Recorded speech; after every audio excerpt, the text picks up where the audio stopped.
What's going on, ladies and gentlemen? Welcome back to another solo leveling Arise video. All right, folks, happy weekend, everybody. I hope everyone's enjoying their time with their families. It has been a crazy time for me. I actually watched the first movie with my kid yesterday. It's the first time going to the theaters, and we watched Minecraft.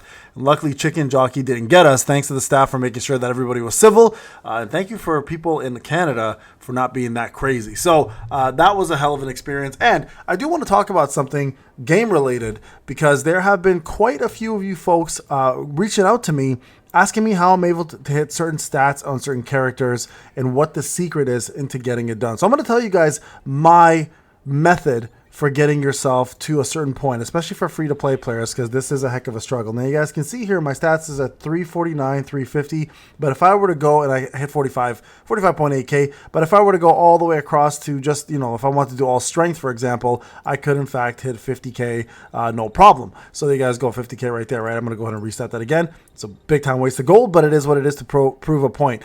Now, every time I play this game, I always have people asking me the same question. Payne, how's it possible that you as a free-to-play player were able to get to this point in regards to your stats? So I do want to cover this a little bit and give you guys the secret sauce to what I do and how to do this pretty much for every character and why this is going to be an important aspect of grinding. Now, the main thing to remember is this will take you time. This is something that's going to take a long time. Like when I grind, I mean I grind a lot. I'm constantly putting so much effort into my characters, putting a ton of effort into making sure I'm getting artifacts, and I'm putting effort into the fact that I know I'm going to be, getting my butt kicked majority of the time. So this is not about just luck, guys. It's also about making sure that you're playing the right way. Okay, and I truly mean that, because a lot of people are obsessed with the concept of getting the proper stats, but also don't put in the effort to do so. And sometimes they put in the effort, and honestly, a lot of it is just luck. So my luck isn't that great as much as people want to think it is, but I will explain to you guys what my methods are, and I hope some of these methods will help some of you also develop your characters the proper way. So what I'm referring to specifically is what's the best way to gauge if artifacts are worth keeping or not, and not which artifacts are worth keeping. This is not that kind of video. I've already done that, so you guys can check that out anytime. It's how to determine what artifacts are worth keeping from a stats perspective. Okay, then this is important. Now, one of the best ways to ensure that you get the proper stats is to make sure that you're looking for the right stats, right? Understanding simply which hunters scale off what. So for example, if you simply click on your artifact section here, right, you guys can see for the most part what a unit will scale off of from an artifact perspective, okay? And that's simply, the game will actually even tell you what they scale off of. So it's not that hard to do. Now, the easiest way to tell usually is just by understanding what does the unit scale off of. So here, for example, Thomas Andre scales off of defense, right? This is a mistake a lot of players make who are brand new. They think attack affects everything. Attack does not affect everything. It all depends what the unit scales off of. So for example, Thomas scales off of defense, Gunny scales off of defense, Min scales off of HP. That is essentially their attack, right? SO scales off of attack, etc. Most of you veterans know this. This is not new information. This is fairly common thing that most people know. Now, here's the problem.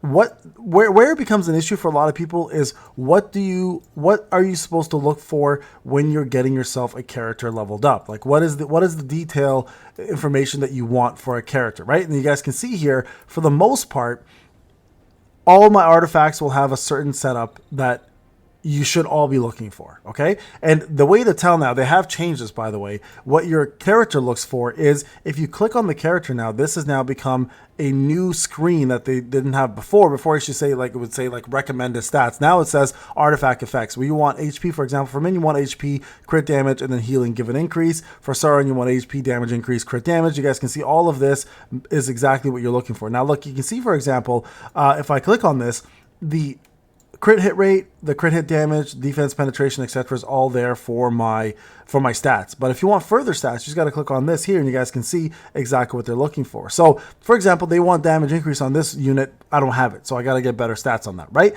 But the way to collect stats, and this is super, super important, okay, guys, and I want this to be absolutely clear for everybody.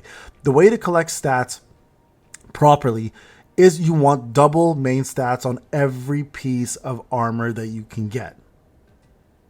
All right, so what does that mean?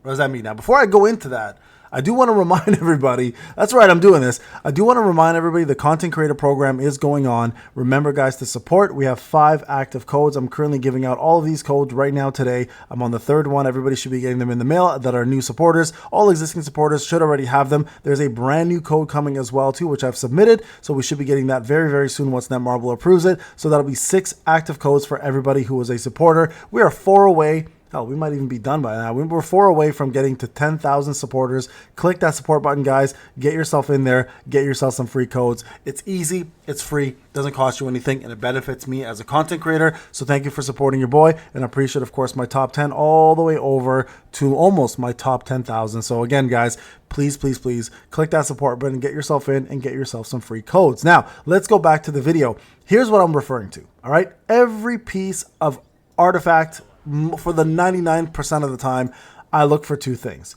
So first off, SJW scales off of attack percentage, or he scales off percentages better than hunters. Hunters scale off of flat numbers better. Okay. Now the reason behind this, for the most part, is the fact that he scales off of 2 weapons. Right. You guys can see here he gets attack, HP, precision.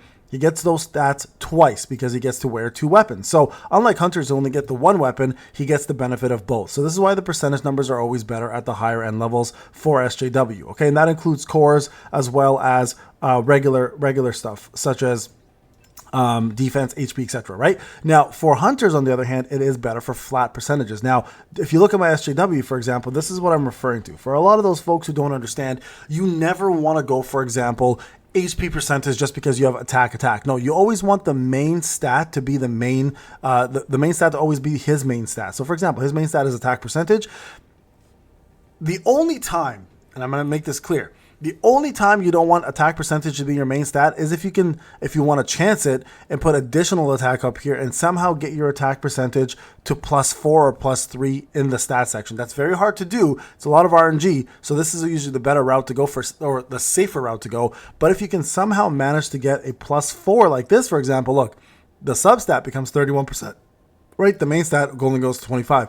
So it's almost a 6% difference if you can get the +4. But is it worth it? For 99% of the time, it's not, because it's really hard to get a +4. I know players who play from early access who have yet to even get a +4 on an attack stat yet, and it's been over a year for those players, right? That includes my pay-to-win account. My pay-to-win account has not got 1 +4 yet. My free-to-play account has gotten 2. So a lot of luck, right? But at the same time, you've got to organize your thoughts. So for example, here's my process with artifacts, and it's always been the same. Main stat twice. Almost every single artifact should possess, for example, for SJW, attack in 2 times. It doesn't matter if it's what piece it is. It should always, for the most part, it should be twice. Okay, unless you have no other choice, obviously, right? So when you are artifact farming, guys, and you're like, hey, is this artifact worth keeping for SJW or not? Does it possess attack percentage? Does it possess additional attack? Does it possess critical hit rate? And one other stat, right? So my process is simple. Does it have both attacks? Does it have critical hit rate? And does it have at least damage penetrate or damage increase or defense penetration? Those are the only times I keep stats. Now, if you look at it, attack, right? And I showed this before, attack, look, damage increase, crit hit rate, right? Additional attack, defense penetration, again, has another stat that I want. This one I actually kept because of MP. That's not a bad one. Critical hit damage, attack, crit hit, damage increase, penetration, right? So again, you guys can see this is the only piece from this set here that does not possess additional attack, unfortunately. So I'm still looking for a boot to replace this, but for now, this is really, really good for what it is, right? Now look on the right side. Because you don't have crit here anymore, it still does the same thing. Attack, and look, crit hit damage or defense penetration. Again, damage increase is fine there as well. And then you guys can see dark damage, attack, crit damage, attack. So attack again, right? And this is the case across the board. Attack.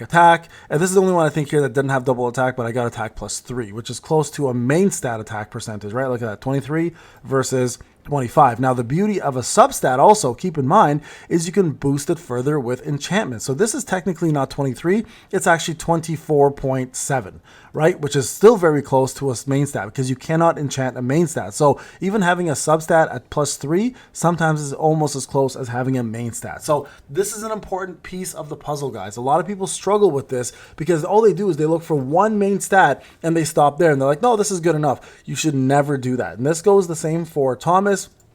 You guys can see for the most part, I got defense, right? This one here, it's because it's a new piece of armor. I don't have it. But if you look at this, for example, right? Defense, defense, right? Defense, defense. Where is it? Defense, defense, right? Again, so where's this? This one I think only has one defense, and that's fine. Again, its boots are the toughest ones. And this one here is defense penetration +4. So I kept it because this was for the first boss for WOBL, right? But again, defense, defense, defense, defense, and the list goes on. Defense and then defense, right? So at the end of the day, it's important to remember that you are going to be crippled if you don't put the perfect stats, not just the perfect stats, but double stats in all of your characters. This is the secret sauce to stats.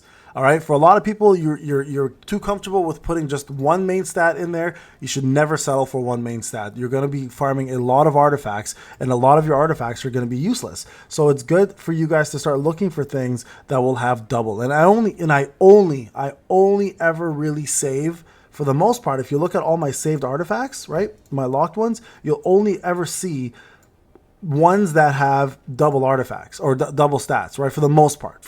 Some of them might, like, look, attack, right? Look, this one here has defense, right here. See, it's too critical, right? Attack, to not have that defense, critical hit rate. So guys, going forward, when you are looking to boost up your stats, this is the way to do it. If you're going to farm, this is the way to do it. Okay. This is how you make your character stronger. This is how you make your stats make more sense. Now, yes, they're not always going to roll into the stats you want, but this is going to give you a better chance to at least get your proper stats up and make sure that you are more powerful than you normally are because you're doing it correctly. All right, folks, thank you so much for watching. I'll see you guys in the next one. Take care.